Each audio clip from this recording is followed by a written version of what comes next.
días o buenas tardes a todos. Me van a permitir unas breves palabras solo para introducir el acto.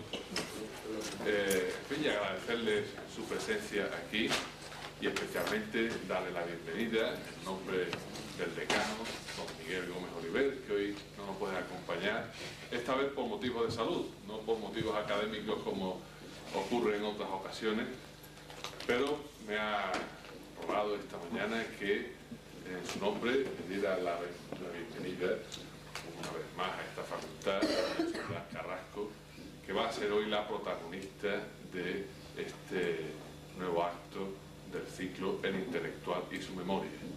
Todos ustedes conocen la larga, densa trayectoria biográfica y académica de Soledad Carrasco, desde Madrid a Nueva York, con muchas idas y vueltas, ¿verdad? Y no es el momento en que abunde yo ahora sobre ello, puesto que eso va a ser, ¿verdad?, el objeto de este acto de recuerdo, de memoria y de compartir experiencias vitales que vamos a desarrollar a continuación. Bien, por lo demás, agradecer a todas las personas que se han implicado en hacer posible este acto, sus esfuerzos, especialmente a la profesora Celia del Moral y al profesor José Antonio González Alcantú. Doña Soledad Carrasco no solo ha tenido una relación muy intensa con la universidad, sino que también con una institución ya tan arraigada en Granada como es el Instituto Ángel Ganivet de Estudios Etnográficos, ¿no?, que preside y dirige el profesor José Antonio González Alcantú. En fin, son muchas las razones, muchos los motivos para tener este acto sobre el intelectual y su memoria, en este caso, como sabemos, centrado en la figura de Soledad Carrasco. Le agradecemos el esfuerzo, en fin, de viajar, de preparar todo esto, de su disponibilidad, y bueno, con ese agradecimiento pues está nuestra invitación para venir a nuestra facultad, y siempre será su casa. Pues muchas gracias, doña Soledad, y tenéis la palabra para iniciar la entrevista.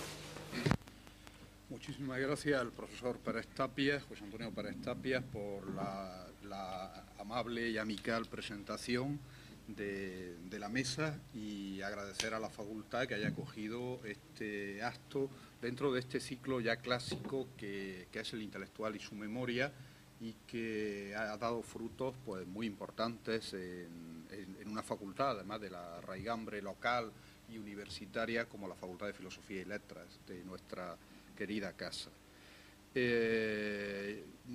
Dentro de la distribución de papeles que hemos hecho la profesora Celia del Moral y yo mismo, me toca la grata tarea de presentar a María Soledad Carrasco Urgoiti, amiga de hace años y persona que, además de por sus méritos académicos, destaca también por sus méritos humanos, cosa que siempre hay de destacar y de agradecer en un medio como el nuestro, a veces ingrato, como todos conocemos.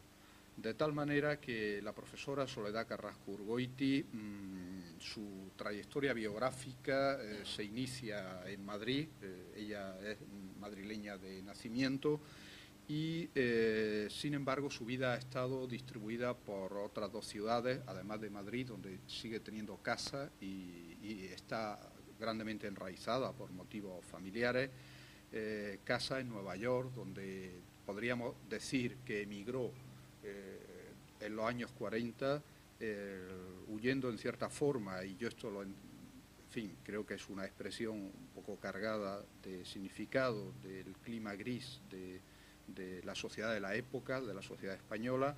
Enraizó también igualmente en Nueva York, porque ella es persona que se aclimata y encuentra calor y da calor en los sitios donde va, y por supuesto está también unida a nuestra ciudad, la cual fue objeto de su tesis doctoral, El Moro de Granada en la literatura, obra clásica que fue publicada en 1956 por Revista de Occidente, y por el resto de su producción en el campo de la crítica literaria, especialmente, que ha estado muy centrada en el mundo del cervantino, el mundo del teatro español, también del siglo de oro, y por supuesto la figura de los moriscos como telón de fondo de todo ese mundo.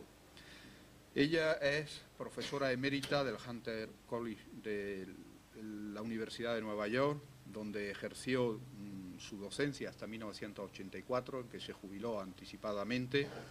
Es miembro igualmente de la Academia Norteamericana de la Lengua Española, miembro de la Hispanic Society, de la importante institución norteamericana radicada en Nueva York, que está consagrada al estudio de los hispanismos y que tiene una excelente biblioteca y fondo de estudios comparable a la Biblioteca Nacional Española. Es miembro también del Centro de Estudios Históricos de Granada y su Reino. Ha sido Premio María Zambrano, primer Premio María Zambrano a los estudios de la cultura andaluza, otorgado por la Consejería de Cultura de la Junta de Andalucía hace pocos años. Ha recibido homenajes en Zaouán, en Túnez, a través de una iniciativa de la Fundación Temimi, que dio por resultado 2 volúmenes de estudios dedicados a la profesora Soledad Carrasco. También ha sido objeto de homenajes en Puerto Rico y en el otoño último, en septiembre último, le fue otorgada igualmente la tercera medalla de la Asociación de Amigos del Centro de Investigaciones Etnológicas Ángel Cañiver. Como indicaba el profesor Párez Tapia, tiene un largo también compromiso con nuestra institución, que se ha traducido en la colaboración en diversas publicaciones, la última de las cuales va a salir dentro de unos días, y es un conjunto de estudios sobre las fiestas de moros y cristianos en el mundo mediterráneo que hemos promovido junto con la Universidad de Toulouse. Decir que desde el punto de vista científico su obra conecta la crítica literaria con la antropología, de ahí mi amistad no solo humana sino científica con la profesora Carrasco Urgoiti. Ella fue colaboradora de la revista y miembro del Consejo Científico de la señera revista de Dialectología y Tradiciones Populares. Participó bajo la dirección de don Julio Caro Baroja en diversos proyectos y hemos de decir que su producción se destaca por un estilo fluido, un castellano que nos decía en una pequeña reunión nocturna en Aguilar de la Frontera, el poeta fallecido recientemente Vicente Núñez, me decía, es que Soledad habla como ya no se habla, es decir, habla un castellano realmente impresionante de oír, ¿no? Y destaca por su finura intelectual igualmente. Creo que no soy hiperbólico ni exagerado al definir este estilo suyo. Por otro lado, destaca en su obra también la profunda comprensión de los personajes. Creo que la dimensión humana de los personajes es lo que se trasluce a través de los artículos y libros de Soledad Carrasco. Finalmente, para no cansarlos más con esta disertación, puesto que es a ella quien vamos a escuchar, he de decir que destaca también, en mi opinión, en su talante humano, la discreción y la prudencia junto con la humildad. Creo que Soledad Carrasco es una persona absolutamente consciente del trabajo intelectual y de los méritos que la acompañan, pero por otro lado es persona de una extraordinaria prudencia, de una nobleza de espíritu sin lugar a dudas. También señalaré su tolerancia, término que últimamente está devaluado, no entiendo muy bien por qué, su tolerancia sin que por ello suponga demagogia ni pérdida de sus convicciones propias. Creo que Soledad Carrasco tiene firmes y ancladas convicciones en el ámbito del pensamiento, sobre las cuales no declina en ningún momento en su obra, como hacen los buenos académicos, sin ceder un ápice de terreno a estas, vuelvo a decir, profundas convicciones pasadas, por supuesto, por el ámbito de la ciencia. Señalaré que creo que sería ocioso mencionar todos los libros y artículos que antes he dicho, que lo más importante es oírla a ella, y yo para comenzar le voy a lanzar la primera pregunta para que vayamos dialogando. Soledad, tú abandonaste España en los años 40 en un momento donde la universidad española no se distinguía precisamente, estamos en un marco universitario, no se distinguía por su calidad ni científica no sé si humana, pero desde luego científica era más bien escasa, y partiste para Nueva York, donde encontraste la Columbia, especialmente un ambiente mucho más fértil y grato para el estudio, a los estudios que tú te querías consagrar. ¿Cuál es tu opinión de ese mundo e incluso cómo ves ese tránsito al día de hoy, ¿no?, a la universidad que conoces, que es la que nosotros representamos? Uy, bueno, lo primero, daros las gracias a todos y a esta universidad y decir que para mí esto es como, no quiero emplear la palabra compensación porque tampoco quiero decir que hubiera antes merma o injusticia, pero lo cierto es que no podría tener mayor satisfacción que estar aquí en este aula y con todos vosotros contestando a vuestras preguntas. Bueno, efectivamente, a mí me tocaron años áridos en la Facultad de Madrid y quiero decir especialmente, tuve magníficos profesores, algunos, pero no tuve mucha suerte en lo que más me interesaba, que eran las literaturas románicas, especialmente la española y la francesa. Y tengo que decir que Dámaso Alonso fue profesor mío, pero solo de lingüística. Cuando queríamos oírle hablar de literatura había que salir de la universidad, ir a algún salón de conferencias, ir a su casa, ir a una tertulia, y entonces, claro, ahí estaba don Dámaso, pero nos explicaba cosas muy difíciles de lingüística que no era mi primera vocación. Bueno, pues cuando llegué a Estados Unidos pensando en reciclarme en inglés, pues yo pensaba, bueno, seré profesora de lenguas en España, y Federico de Onís, que había fundado muchísimos años antes el instituto que se llamó primer Instituto de las Españas, entendiendo por las Españas, claro, Hispanoamérica básicamente, me dijo, bueno, sí, los cursos de inglés que quieras, te tendrás que examinar de todas maneras del máster de español y luego hacer el doctorado. Y yo dije, pero si es que yo voy a volver a España. Dice, bueno, ya me lo dirás dentro de un año. y tuvo razón, ¿no? Lo primero que me encontré es que sí, iba a oír a los profesores de habla inglesa, entre los que estaba Hyatt, el comparatista y esto, lo que podía aprovechar, pero de repente me di cuenta que el mítico don Tomás Navarro Tomás, autor de una fonética que habíamos aprendido, o bueno, con la ayuda de algún ayudante que en tiempos fue su estudiante, estaba allí y estaba dando cursos, y dando esos cursos que después dan lugar a un libro.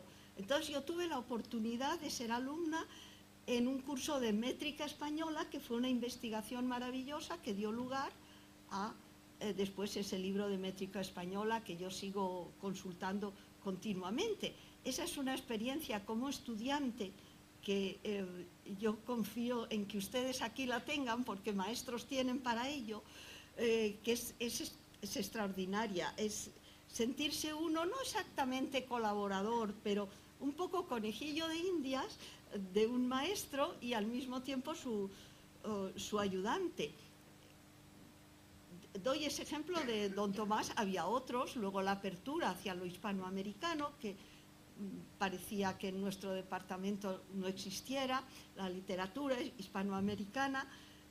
Yo lo único que había leído de niña eran cosas que había leído porque las recitaba mi abuelo, cosas fragmentos del Martín Fierro y cosas así, y de repente encontrarse con lo que ustedes sí hoy en día conocen, por lo menos conocen en su última fase. Yo conocí más bien en las fases anteriores de esa gran literatura. Así es que yo me sentí realmente que había arribado a muy buen puerto en lo que se refiere a lo intelectual. Y bueno, no voy a entrar ahora en lo que se refiere a lo personal porque me alargaría mucho. Bien, pues yo me voy a ir un poco por el tema por el cual tuve oportunidad de conocer a Soledad a través del tema del árabe, el moro, en la literatura, el moro de Granada, entre comillas, en la literatura española y podemos decir que universal.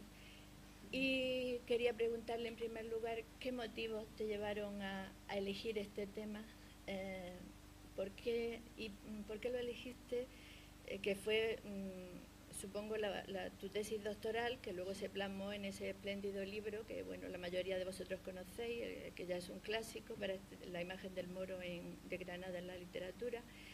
¿Y por qué has seguido a lo largo, se podría decir que toda tu vida, trabajando en el mismo tema? ¿Qué te sedujo de él y qué te llevó a trabajar? Celia, algunas veces me lo he preguntado yo misma, porque después viendo cómo la gente vacila, escribo sobre esto, sobre lo demás allá, y yo nunca tuve dudas. Creo que antes de pensar en doctorarme, ya pensaba que si publicaba algo sería comparando las distintas versiones de Granada. Yo a mis profesores, cuando defendía el tema que había elegido, les daba razones muy utilitarias de que, bueno, yo me consideraba más preparada para ese tema que para otros, porque podía leer en su lengua original la mayor parte de lo que en Occidente se había escrito sobre la materia. Pero naturalmente que había alguna otra razón más importante, porque eso se podía haber aplicado quizás a otras materias. Y yo creo que yo he sido, no digo la última, porque a lo mejor ha habido otras después, pero una de las últimas viajeras que han venido a Granada, y que 2 días en Granada han marcado un recuerdo perenne en la sensibilidad y en la visión del mundo en que uno vive. En la infancia, la primera visita a la Alhambra no se me olvida, y por cierto que la gente dice, hoy los niños se van a aburrir. No se aburre nunca un niño en la Alhambra, nunca. Hay algo que atrae desde la niñez. Y por otro lado, las leyendas, aquel rey moro que se fue, que no volvió. Entonces, desde el principio, la Alhambra es paradisiaca, pero es un paraíso para muchos perdido. Básicamente es el paraíso perdido. Y no sé por qué aquello se forma parte entonces de la visión que uno tiene de uno mismo. Yo comprendí pronto que iba a vivir como trasterrada. Por otro lado, yo también me sentía muy europea, entonces en cualquier parte que estuviera siempre nunca estaría 100% en mi casa, siempre mi casa sería esto y aquello lejano. Creo que eso influyó también, y además, a medida que pasaba el tiempo y que luego me enteré de cómo vivían los moriscos, de cómo pasaban, la conexión entre esos 2 temas tan dispares, el morisco de carne y hueso, pues una minoría, una masa que allí vivió, que luego echaron y tal, y después el moro idealizado, la gran figura heroica frente a la del cristiano. Resulta que sí, que tenían conexión, y yo creo que fue mi generación la que fuimos observando esa conexión. Por ahí es todo lo que te puedo decir. Pues la siguiente pregunta en cierto modo, está también relacionada con esta, y a mí me gustaría que habláramos de los numerosos temas que has tocado a lo largo de tus investigaciones, temas muy importantes yo creo que tanto para hispanistas como arabistas, como para el público en general, como el tema morisco en sus múltiples facetas, en la novela, en el teatro, etcétera. La leyenda de los abencerrajes, de la que también nos diste en otra ocasión una conferencia espléndida. Pérez de Hita, sus guerras civiles de Granada, figura importantísima a la que también le has dedicado varios trabajos.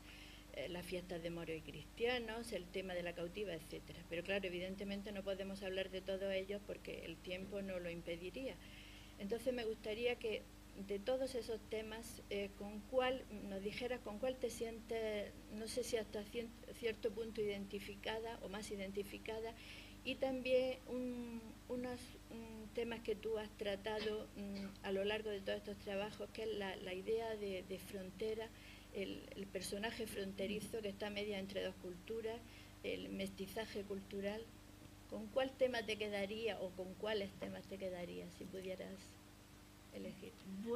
Bueno, la verdad es que como están todos muy vinculados, pero quizás yo diría el tema del abencerraje, porque lo abarca todo, abarca desde la visión de la frontera como una visión de dos pueblos enfrentados que al mismo tiempo que combaten se conectan, influyen mutuamente unos en otros y hace posible, por lo menos en la literatura y alguna vez en la vida, pero la literatura lo recogió como la gran herencia, la amistad, y ahí es el fronterizo cristiano, Rodrigo de Narváez, y el abencerraje en esa novelita anónima, y como en el caso de Lazarillo, no es anónima por casualidad, es anónima porque tiene un profundo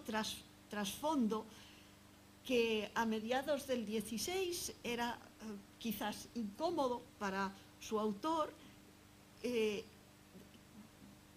novela que marca una convivencia y único texto hasta llegar, yo creo, al romanticismo, texto de ficción respecto al enfrentamiento moros y cristianos, en que se hacen amigos, se separan como amigos, es decir, se encuentran combatiendo, uno cae cautivo, el otro lo libera, el castellano es el que da el gesto de decir, bueno, vete al encuentro de tu amada y vuelve dentro de unos días a la prisión, lo hace, entonces ya renuncia al rescate, vuélvete a tu tierra, le arregla los problemas que tenía en su tierra, porque también el fronterizo castellano tenía influencia en la corte nazarí, y siguen siendo uno moro y otro cristiano. A partir de ahí, que esto se publica en la década de 1550, ya esto no será posible. Todos los encuentros de moro y cristiano siguen iguales hasta el final. Al final el moro se convierte. En la mayor parte de los casos, por razones emocionales, de agradecimiento, de gratitud. Sí, así es que el tema del abencerraje allí queda plasmado y después perdura a través de Peredeíta, que es como una gran ampliación de esta novela, pero con más concesiones a la realidad. Aparece a finales del siglo XVI y allí los abencerrajes se hacen abencerrajes cristianos, lo que correspondía hasta cierto punto a lo que estaba pasando en la Granada nazarí, porque hubo muchos, la burguesía nazarí, yo creo que en parte se quedó y se fue por toda España. Así que ahí está. Y luego Lope de Vega, no en una comedia, sino en una novelita, nos sacó el tema del abencerraje del contexto medieval y lo llevó al de la España del 17, con los estatutos de limpieza de sangre, porque allí presenta a un hidalgo español que está en Nápoles y que es, bueno, un español gallardo. Nadie piensa otra cosa. Un día desaparece de la corte y el virrey recibe una carta en la que le dice: yo soy un abencerraje y a mis padres los han expulsado de España. Aunque mis padres se convirtieron antes de conquistarse Granada, eso es la versión de Peredeíta, bueno, eso está implícito quizás en Lope. Si yo dije que era hidalgo, es porque siempre me he considerado hidalgo, pero si a mis padres les destierran, porque son descendientes de moros, entonces yo ya no soy hidalgo en España, soy un hombre de sangre manchada y no puedo seguir sirviendo al virrey de Nápoles como caballero. Por eso me he ido y estoy en Turquía. Y ahora ya he tomado una nueva identidad y he vuelto a la religión de mis mayores. bueno, sigue la aventura, al final vuelve a ser cristiano, al final muere mártir, tal cual, pero Lope de Vega ahí vincula algo que otros no se habían atrevido a hacer, el morisco y el moro idealizado. Así es que no tiene nada que ver, siempre se ha dicho en el 19 y tal y cual, no se puede sostener leyendo a Lope en lo que escribe son las novelas a Marcia Leonarda, lo que escribe para unos pocos, no como el teatro para todos.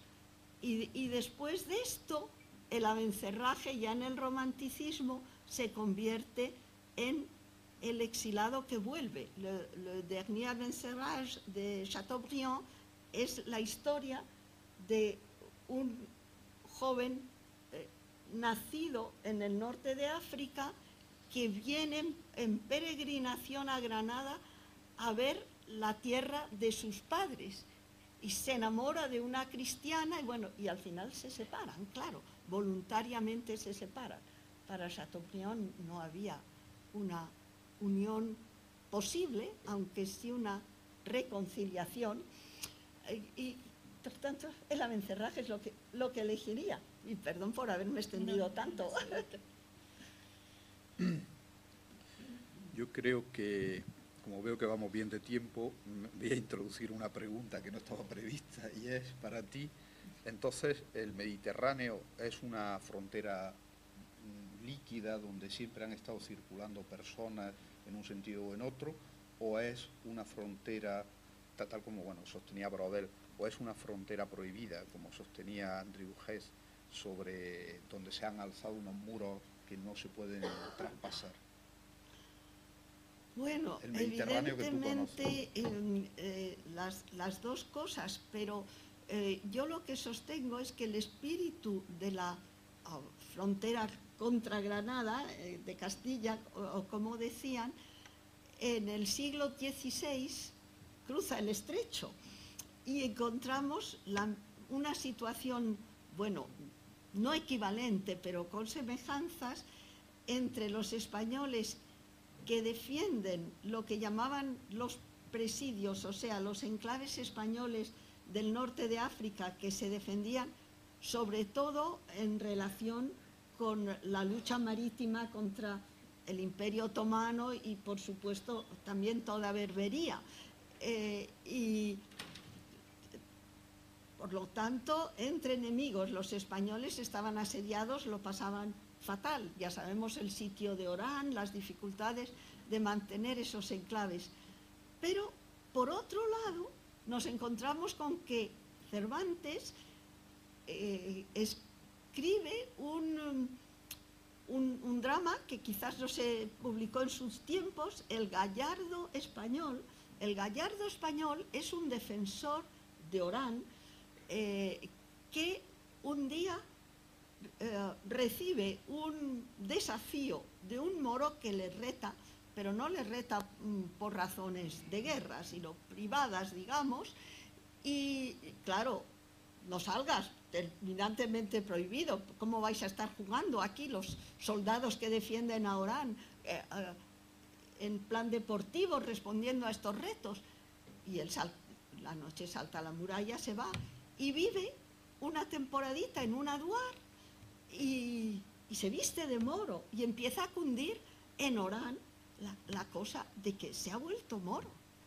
Se ha vuelto moro, don Fernando. Y le contesta otro personaje, así lo van pregonando los niños por la ciudad.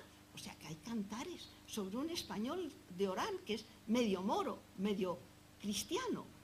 Entonces resulta que también ahí el fronterizo en cierto sentido se involucra en la cultura del contrario, adopta ciertos hábitos y ya tiene una visión diferente. Entonces, yo creo que ahí es un mar que une, pero por otro lado, evidentemente es un mar que separa. Y en el 17 ya la imagen del turco recoge los rasgos más exteriores de la imagen del caballero nazarí, por supuesto con nuevos elementos, porque han cambiado los turbantes y han cambiado las armas y han cambiado los palacios.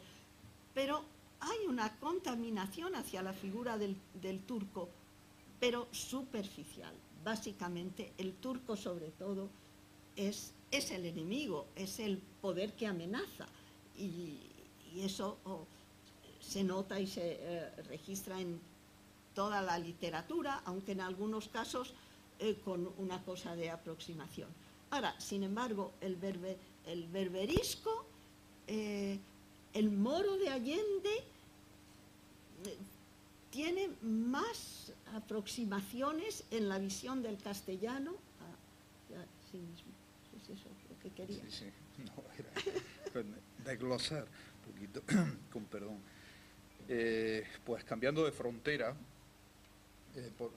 podríamos volver a Nueva York, al momento en el que tú te asientas y donde ya, porque mucho se ha hablado del exilio español en México y en Francia, quizás menos del exilio español, un exilio intelectual esencialmente en Estados Unidos y en particular en esa ínsula que es Nueva York, dentro de Estados Unidos. Entonces, cuando tú llegas a Nueva York, ya están allí asentados don Fernando de los Ríos y su familia, y en torno a la Columbia University hay un círculo de hispanistas muy activo. En ese círculo está Francisco García Lorca, al cual le ha dedicado la Huerta de San Vicente una magnífica exposición, y que es una persona además que en la distancia también va a trabajar temas granadinos, como es el caso de su célebre tesis doctoral sobre Ángel Ganives, que para mi gusto es el mejor libro, más comprensivo de la figura de este granadino. Cómo este círculo, formado por Fernando de los Ríos, Francisco García Lorca, su familia respectivas, cómo incide en ti, cómo... Sí, bueno, por desgracia yo no llegué a conocer a don Fernando, porque había muerto cuando yo o llegué a Nueva York o conocí a su familia. Pero yo fui, creo que mi primer contacto fue una visita. Mi madre y yo fuimos a saludar a doña Gloria Giner, la viuda de don Fernando.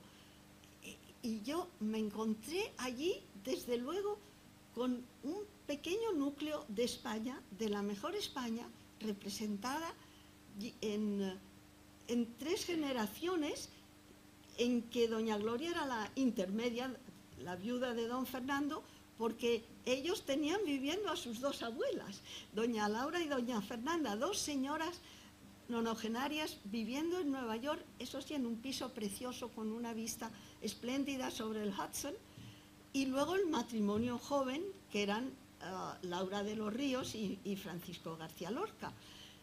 Y tanto doña Gloria, en su estilo de señora española, de las que iban siempre de negro, con el pelo blanco, guapísima, como su hija Laura, una mujer moderna, una mujer actual, que trabajaban, pues realmente nos acogieron con un cariño enorme, enorme, y desde el principio me guiaron en toda el laberinto de la universidad, que a mí me deslumbraba, pero que no conocía muy bien, y de la vida neoyorquina. Y Paco, más reservado, joven, guapísimo, hay que decirlo, uno de las personas, los hombres más atractivos que yo he conocido, muy, muy señor y al mismo tiempo muy joven y muy moderno de estilo. No, quizás no tanto moderno de estilo en el trato social, pero entre muy selecto y muy llano, algo muy andaluz, que difícilmente se da en otras partes. Y Paco siempre miraba con unas medio sonrisas de satisfacción todos los esfuerzos de su mujer por acoger a todo el que llevaba, por ayudarlos. Y y luego me di cuenta de su talla intelectual cuando le oí presentar a conferenciantes, porque es que no llevaba una nota, pero hacía una maravillosa crítica de lo que era la esencia de aquel escritor, que eran los grandes escritores de Hispanoamérica, y alguno que llegaba de España. Y entonces, con el tiempo, pues claro, hice una gran amistad con ellos. tengo que recordar una anécdota. La gente decía que Paco no quería publicar, y era verdad, hasta cierto punto.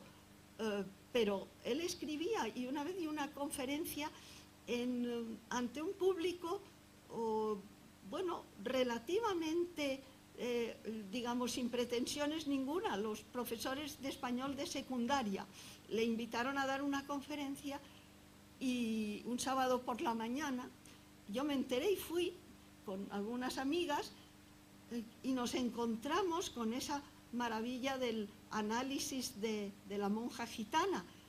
Y yo sabía que la gente iba allí con grabadoras.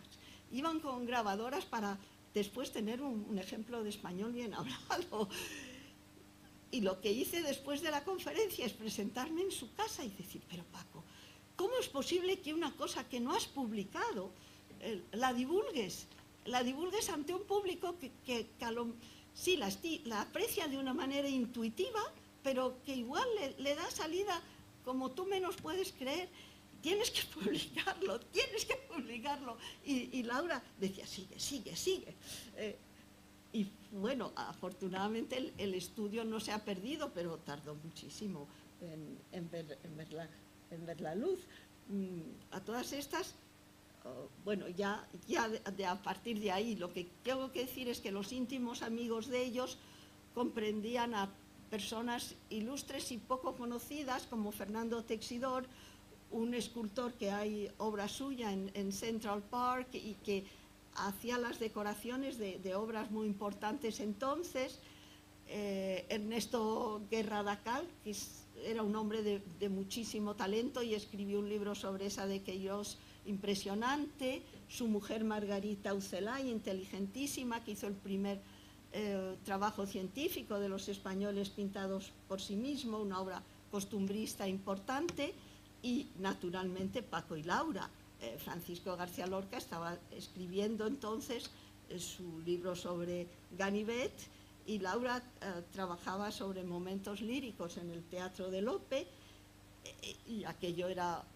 Y luego estaba, por ejemplo, Pedro Escobar, que había sido jugador del Real Madrid cuando era realmente un club de estudiantes aficionados en tiempos de Santiago Bernabéu, y era amigo de Santiago Bernabéu a pesar de la diferencia ideológica. Y bueno, y Eugenio Granel, en fin, es que no digamos muchísimos, un núcleo, y que se reunía como una familia para después de cenar, pues cada uno salía y hacía su número, y resulta que eran números extraordinarios. Y cuando se representaban en Barnard College las obras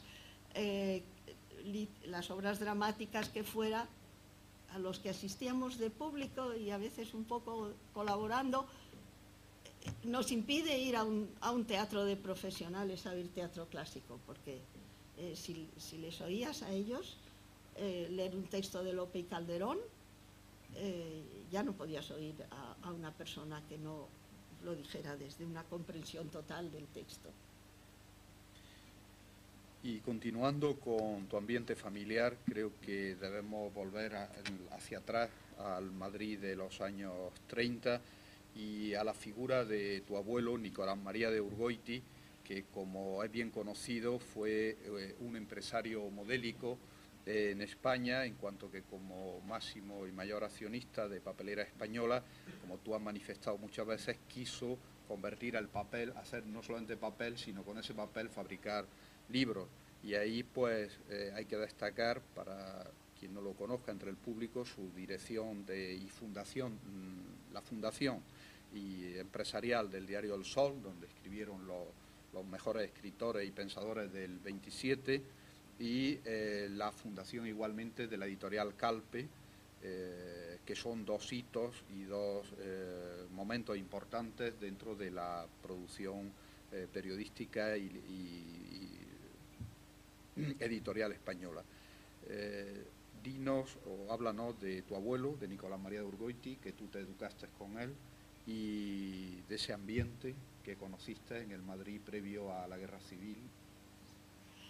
Bueno, yo a mi abuelo, es verdad que, como cualquier persona, lo recuerdo desde el punto de vista del señor que me llevaba de paseo muchísimo, pero en esos paseos me hablaba de lo que había sido el sueño de su vida desde niño, desde que aprendió a leer. Dice, mi madre me llevaba a una librería donde me dejaban leer, y desde entonces yo pensé que tenía que hacer un periódico, y después me confirmé en la idea de que la única manera de elevar el nivel intelectual, digamos, europeizar, aunque no empleaba ese término, la Unidad de España, era a través del periódico. Pero se casó muy joven y entonces fue ingeniero de caminos, canales y puertos, y la primera, entre las poquísimas ofertas de trabajo que tuvo, hubo una de una fábrica de papel que estaba en quiebra cerca de Bilbao. Cadagua se hizo cargo de esa fábrica, en 8 años la levantó, entonces lo fusionó en una empresa papelera más importante y acabaron haciendo la papelera española, que recogía, asociaba todas las de toda España. Y en el momento en que eso estuvo consolidado y mi abuelo había, como se dice vulgarmente, había triunfado, para él aquello era la puerta para fundar el periódico. Y el periódico fue, claro, su gloria y su tragedia también, porque el periódico no era suyo. Él tenía acciones, pero nunca nada que se acercara a una mayoría. Entonces, y había en los estatutos fundacionales que él iba siempre a dirigir la política del periódico. Desde el primer momento Ortega se asoció a ese proyecto, pero tengo que decir que el proyecto existía antes de la carta de Ortega, en que dice que él se quiere asociar, y fue un órgano de la España liberal, muy moderada al mismo tiempo, hasta más o menos el final de los años 20, en que las cosas se radicalizaron, básicamente según mi abuelo, porque la corona no quería totalmente someterse al régimen constitucional, y entonces los accionistas de la papelera acabaron imponiéndose y quedándose con el periódico después de un pleito, y para mi abuelo fue una tragedia, aunque trató de fundar otros, pero nunca fueron lo mismo. Por una figura que ha sido muy importante en la historia de la literatura española, en la comprensión de la literatura española, y que creo que nos ha interesado tanto a hispanistas como arabistas de mi generación y de las anteriores, que es Américo Castro. Por conversaciones que hemos tenido, ayer mismo lo referíamos, sé que tú lo conociste, incluso estaba vinculado a tu familia, y me gustaría que nos hablaras los recuerdos que tú tengas de él, y de qué manera tuvo eco sus teorías, su escuela, entre comillas, en los hispanistas americanos de tu generación, y qué queda de él, qué queda de su escuela, de sus teorías, de sus ideas. Bueno, yo, don Américo, que recuerdo en mi infancia, que yo le tuteaba como era el del pensamiento de Cervantes, y en aquel momento yo tenía la impresión de que era un sabio y que todo el mundo aceptaba sus enseñanzas, que se insertaban dentro de la filología románica. Cuando le fui a ver a Princeton, antes de irle a ver a Princeton, cuando yo estaba estudiando, recibí un ejemplar, o se recibió en la Casa de España en su historia, que lo leí y me quedé impresionada, porque ya entonces, con las experiencias de haber sido testigo de una guerra civil, aquellas escisiones, yo las conocía, las vivía, y encontrar su raíz en el pasado medieval y pensar que la curación sería asumir esa pluralidad de raíces plenamente, me entusiasmó. Y cuando fui a verle me encontré un señor estupendo, pero muy nervioso, muy gruñón, y que andaba todo el tiempo replanteándose lo mismo. Es decir, él como figura intelectual, lo que es un hombre que nunca se quedó quieto, que siempre fue replanteando lo suyo, en mil maneras, en detalles y en conjunto, pero sin, al revés, ahondando en esa percepción de que lo español tiene tres raíces, y esas tres raíces que convivieron tensamente, pero convivieron durante el medioevo, después dos de ellas fueron cortadas, amputadas, y que quedó una herida en la psique española que después se traduce en estatutos de limpieza de sangre, en el papel de la Inquisición, y que eso hay que buscar su testimonio escondido en la literatura, aparte de lo que dejen los documentos. Bueno, todo esto en una universidad de Estados Unidos con un pequeño grupo de alumnos, que algunos eran españoles, exilados o hijos de exilados, y la mayor parte eran americanos anglosajones. Y entonces ahí no ha quedado una escuela, como se podría hablar de la escuela de Menéndez Pidal, pero ha quedado un fermento, y hay personas que hacen y han hecho labores muy importantes dispersas. Por ejemplo, en Harvard, Stephen Gilman, su España de Fernando de Rojas, evidentemente es una aplicación y profundización en el terreno de hispanohebreos en el 15, y es un libro que se conoce poco en España, pero alguien dice, cuando yo se lo comenté, dice, es un libro para el siglo XXI, aunque yo creo que es un libro que se escribió a los 80. Ese fue uno de los grandes discípulos.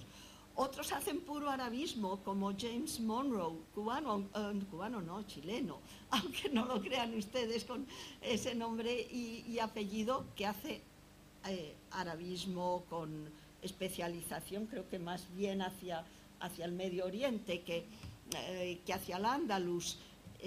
Y luego Silverman hace una relectura de Lope de Vega. Esto la hacen varios, y ahora la está haciendo Albert Seacroft, que conocerán más por su estudio maravilloso de los estatutos de limpieza de sangre, que eso es una base científica de la que no se puede prescindir o que no se puede negar. Pues ahora está leyendo Lope apasionadamente y encontrando en Lope estos matices que hacen que Lope no sea el artista absolutamente identificado con el poder de su tiempo y las posturas mayoritarias, sino muy capaz de entender otras cosas. Y naturalmente este Seacroft es quizás el alumno más fiel de Américo Castro, y no le conocía, y luego los que no fueron sus alumnos, más que a través de lecturas como Márquez Villanueva, que sí le trató mucho y tuvo mucha amistad con él, y que ha profundizado en el tema de Cervantes, ya abordado en otros libros por Américo Castro, pero ahora mismo está haciendo exégesis de lo que hizo Américo Castro, y él por su parte ha hecho muchos estudios cervantinos que parten de esa nueva visión de Miguel de Cervantes y de otras cosas.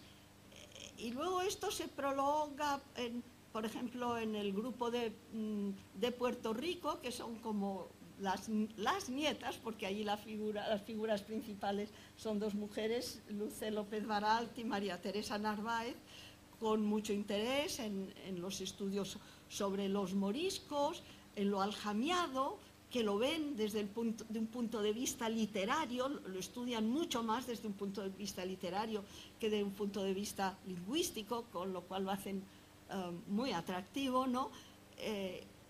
Y o sea que un fermento que ha dado mucho de sí, aunque nunca una escuela. Bueno, pues la siguiente pregunta sería un poco volviendo a los temas anteriores de literatura. sería Granada. Granada, la Alhambra, su pasado cultural.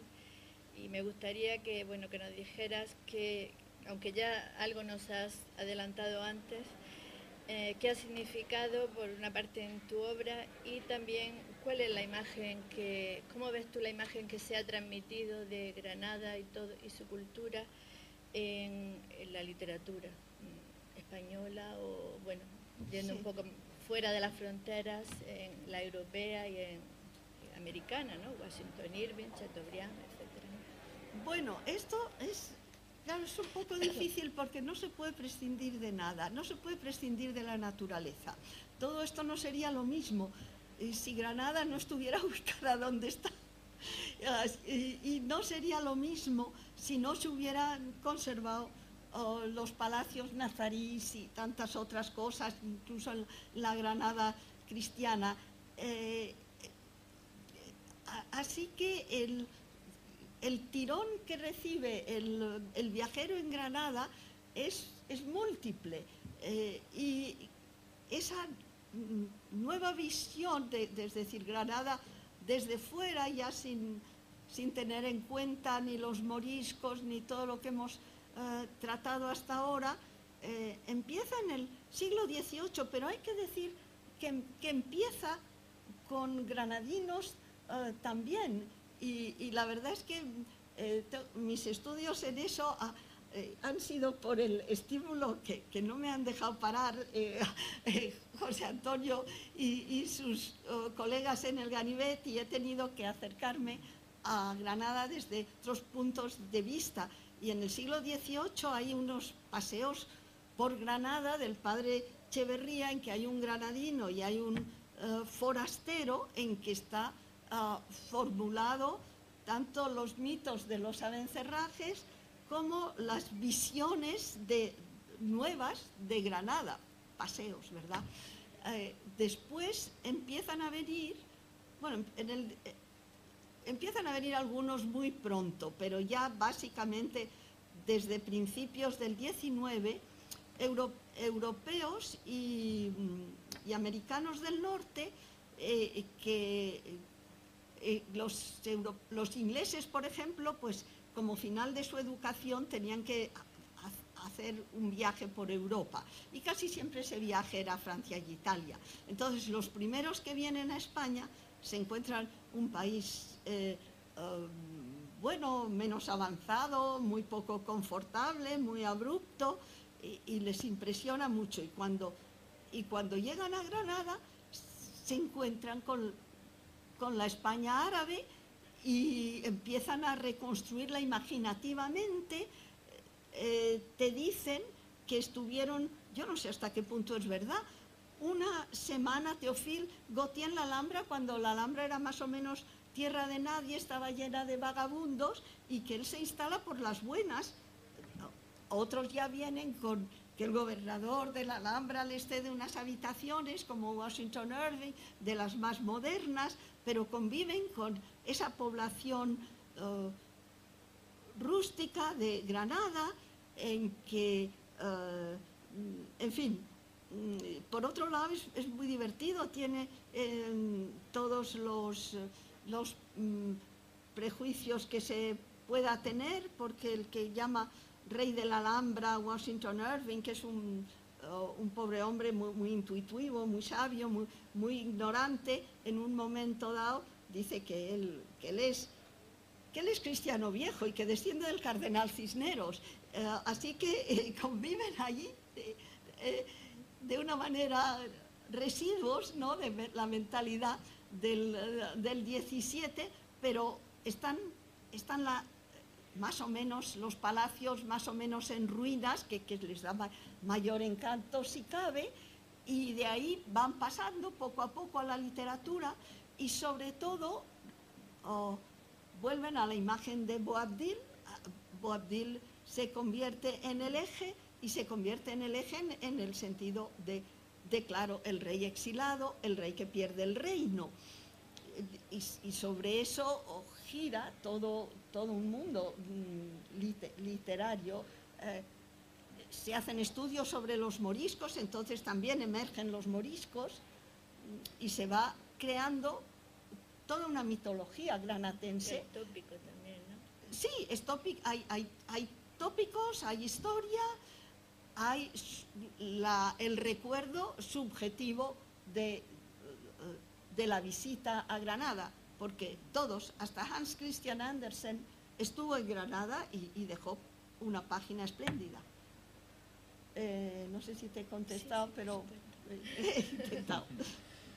Bueno, para no abusar mucho de tu tiempo vamos a formular las últimas preguntas, volviendo de nuevo a tu ciudad, a una de tus ciudades, a Nueva York, donde reside una de las instituciones hispanistas más importantes del mundo, la Hispanic Society, la cual fue fundada por Huntington, un personaje curioso en cuanto que era un hombre muy adinerado, dueño de numerosas extensiones de tierra en el estado de Nueva York, y que se apasionó por España y tuvo amistad con el Marqués de la Vega Inclán y otra serie de individuos de la época.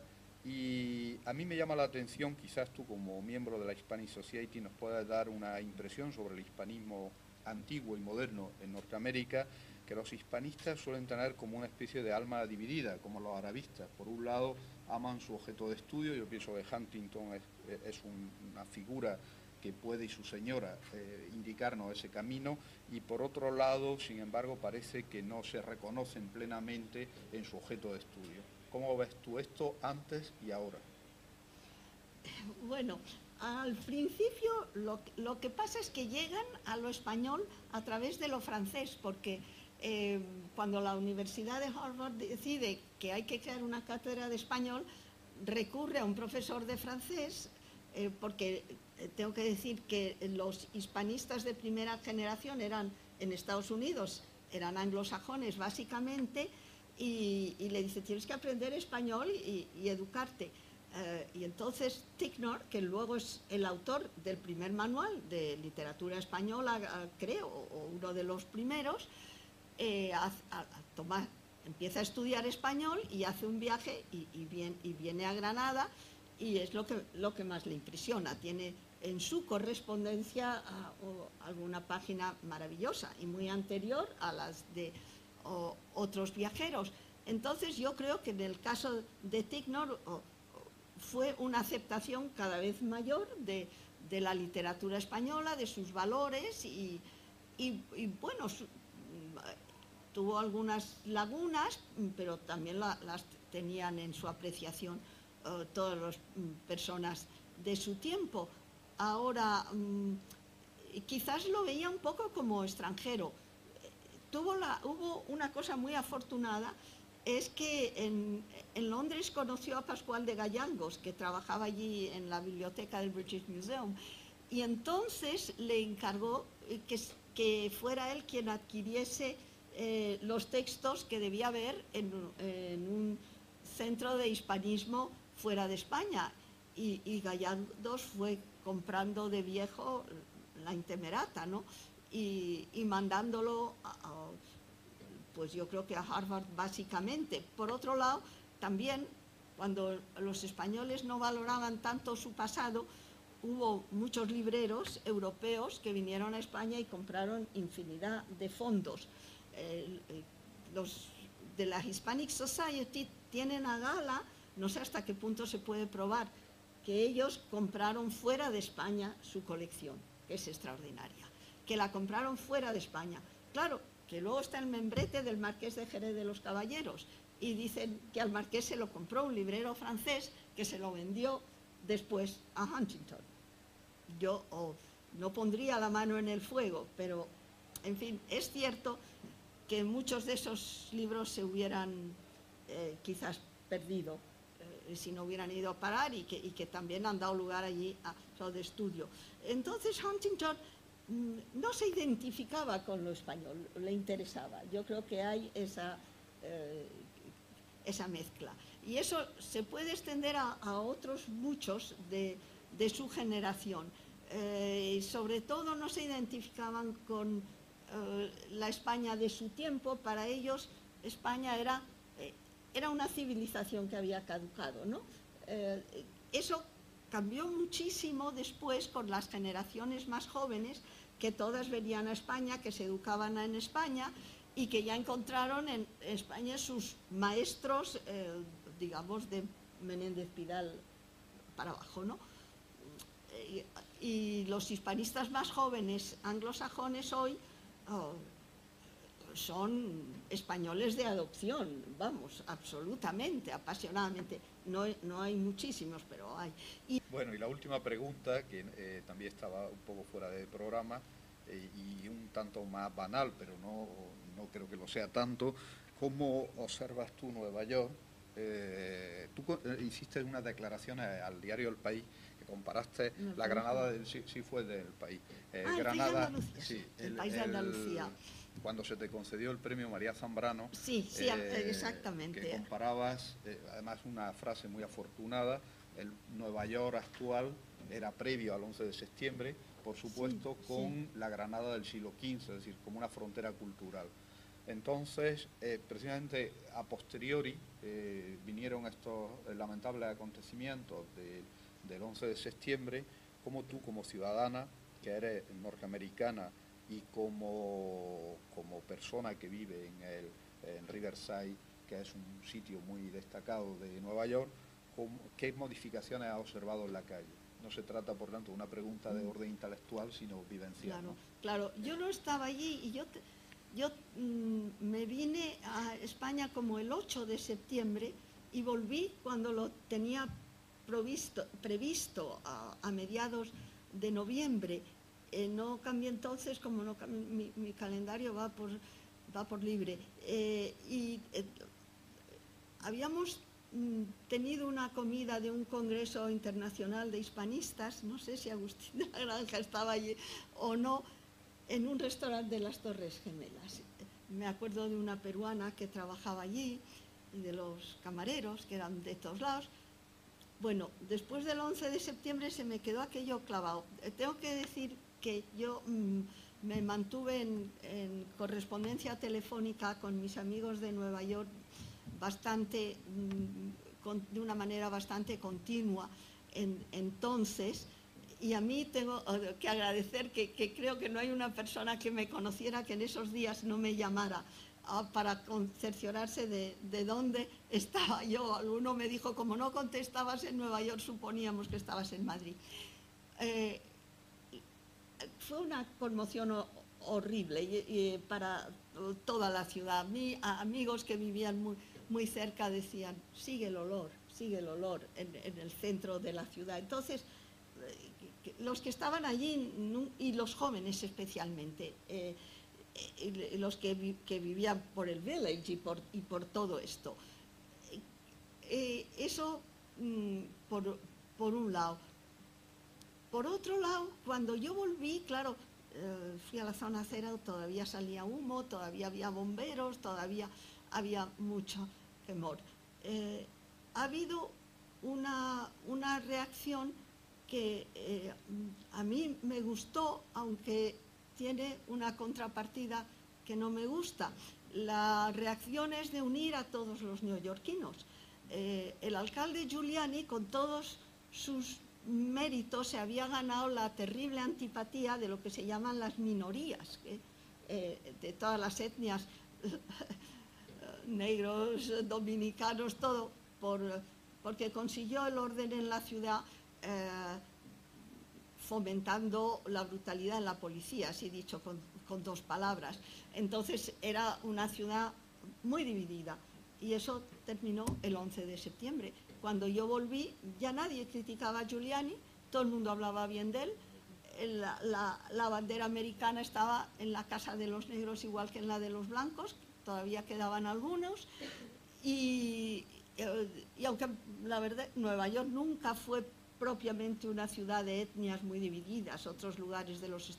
Vamos, nunca, no quiero decir, en Nueva York que yo conocí, y las fronteras de los barrios iban permeándose poquito a poco, pero mucho más después la contrapartida, pues ya se la imaginan ustedes, ¿no? Que es un apoyo no de todo el mundo, en Nueva York no, pero sin embargo de minorías más importantes de lo que hubieran sido a la política del presidente actual. O sea que es una visión muy personal, muy subjetiva, no sé. Bueno, pues yo creo que no debemos abusar más de la paciencia y la amabilidad de la profesora Carrasco-Urgoiti, sino darle las gracias pues, por su recuerdo, por su memoria, por su espléndida charla, y dar las gracias también a todos los presentes por la paciencia que han tenido. Y bueno, y espero que no sea esta la última vez que venga por la Facultad de Letras. No ha sido la primera y espero que no sea la última. Es verdad, es verdad. Muchísimas gracias y muchas gracias a todos y a esta universidad y en particular a los departamentos que representan, amigos, en fin, por la acogida que siempre he encontrado aquí.